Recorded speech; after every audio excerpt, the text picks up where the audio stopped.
Tiraamp rakkoon abbayyaa hatattamaan akka furmaata argatuuf waamicha taasisaniin hidhichi Masriif jireenya jechuun deeggarsa maallaqaa Ameerikaan akka ijaarame irra deebiin dubbataniiru.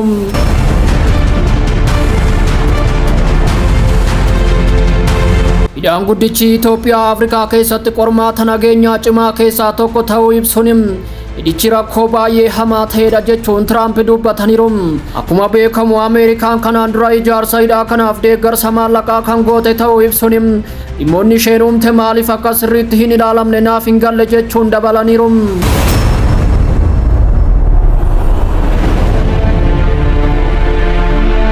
Bisa waraanaa addunyaa raasenoonni Awurooppaarraa kaasee haga qarqara galaana Eeshiyaatti obomboleetti waraanaa ammas ni gulufam. Yeroo shubbisni waraanaa ardiilee hunda waliin ga'aa jiru kanatti gaaddidduu wallabdee addunyaa irratti diriiruu itti fufeem. Tiraamp meeshaa waraanaa haaraa Yuukireeniif gadi lakkisuun sa'aatii muraasa booda nageenyi yoo uumame malee Raashaa qofa irratti osoo hin taane biyyoota alergii Raashaa bitan hunda irratti qoqqobbii guddaan akka kaamu doorsisaniiru. Raashaan deebii kenniteen tiyaatira qoqqobbii fi doorsisa Tiraampiif akka dhimma hin qabne dubbatte. Akkasumas Tiraamp Yuukireen kana booda Mooskoo akka barbaaddetti rukutuu dandeessi jechuun meeshaa waraanaa gurguddaa ayyamaniiru. Mootummaa addunyaa ba'a fagootti akeekkachiisni biraa ka'aa kan jiru yoo ta'u, Jaapaan erga waraana addunyaa lammaffaa booda balaa guddaan Chaayinaa irraa akka ishee mudachaa jiru labsite.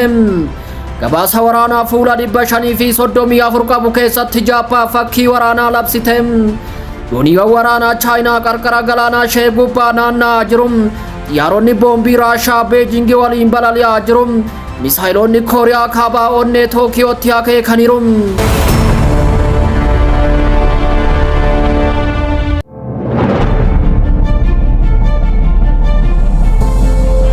Tiraamp rakkoon abbayyaa hatattamaan akka furmaata argatuuf waamicha taasisem. Hidhichi Masriif jireenya jechuun deeggarsa maallaqaa Ameerikaan akka ijaarame irra deebiin dubbataniiru.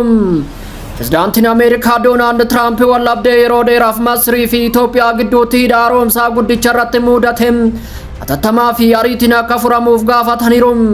Tiraamp kana kan dubbatan walga'ii barreessaa olaanaa neetoo Maark Ruut waliin taasisaniin yoo ta'u, tasgabbii naannoo fi tumsa Atlaantikii irratti marii taasisaniiru. Hidhaan guddichi Itoophiyaa Afrikaa keessatti qormaata nageenyaa keessaa baay'ee cimaa kan ta'e jechuun kan ibsan Tiraamp hidhichi rakkoo baay'ee hamaa ta'edha. Akkuma beektan Ameerikaan kanaan dura ijaarsa hidhaa kanaaf deeggarsa maallaqaa gochaa turte. Dhimmoonni isheen uumte maaliif akka sirriitti hin ilaalamne naaf hin galle jechuun dubbataniiru.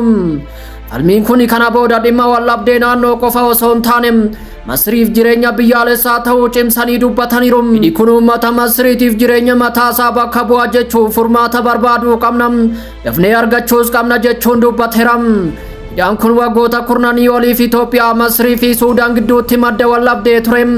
Itoophiyaan piroojeekticha fedhii misoomaa fi anniisaa isheetiif barbaachisaa ta'uu ibsuun ijaarsa ishee xumurte. Masriin hidhichi dhiyeessii bishaanii barbaachisaa ta'ee fi kan lammiilee miliyoona 100 laga abbayyaa irratti hirkataniif balaa ta'uu dubbatti.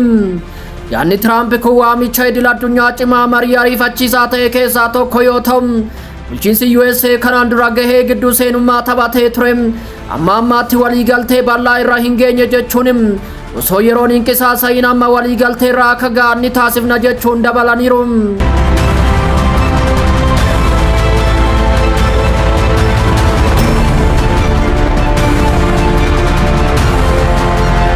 Bisa waraanaa addunyaa raasenoonni Awurooppaarraa kaasee haga qarqara galaana Eeshiyaatti obomboleetti waraanaa ammas ni gulufam.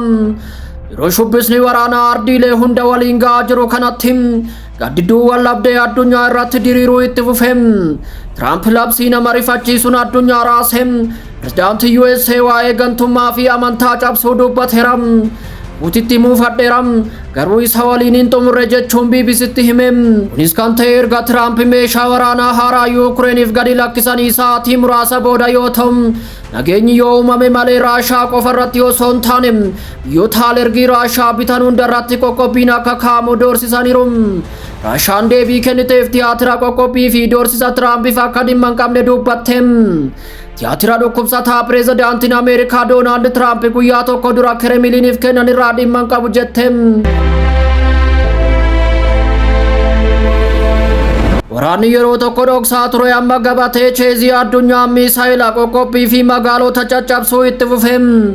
Erga waraana addunyaa lammaffaati as Jarmaniin dhiheenya kana waraanaaf oolachaa jirti. Berliin keessatti wanti guguddaa socheeram.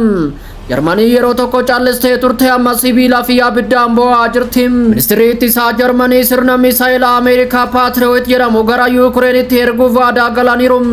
Sirna xiyyaarota diinaa samii irratti cicciruu danda'a Yuukireeniif ni kennina jechuun ifatti labsaniim. Jarmaniitti yuuroon biliyoona lakkaa'aman gara meeshaa waraanaatti lolaa kan jiran yoo ta'u, bara 2029tti baajanni waraanaa ishee yuuroo biliyoona 95 irraa gara yuuroo biliyoona 162tti dhooha jedhameem. Jarmanii USA irraa meeshaalee taayifan laawuncharsii kan barbaaddu yoo ta'u, maashiniiwwan humna guddaa qabanii fi fageenya kiiloomeetira 2000 qaxxaamuranidha. Biyyoota fi galaana qaxxaamuranii rukuttaa gaggeessuu akka danda'anis himameera. Yeroon numeeraa kan jedhan ministeerri ittisaa Jarmanii Awurooppaan deebitee osoo hin gubatin dura dhaabbachuun nu barbaachisa jechuun ibseem. Jarmanii waraana Yuukireen qofaaf osoo hin taane garee loltoonni USA Awurooppaa gadhiisuu danda'uuf lola ka'uu hin oolleef qophaa'aa akka jirtu beeksifteem.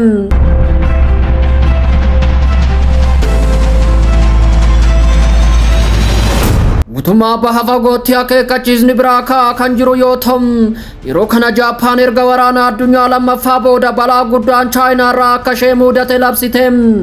Gabaasa waraana fuula 534 qabu keessatti Jaapaan fakkii waraanaa natti mul'achaa jira jechuun ibsiteem. Xiyyaaronni boombii Chaayinaa Beejingii waliin balali'aa jiru. Misaa'eloonni Koriyaa kaabaa onnee Tookiyoo irratti akeekaniiru. Taiwan immoo dola weerara lafa guddicha Chaayinaa irraa dhufu sodaachuun shaakala dhukaasa lubbuu gaggeessaa jirti. Waraanaaf qophaa'aa jirti. Raashaan duubatti deebi'uu diddeem.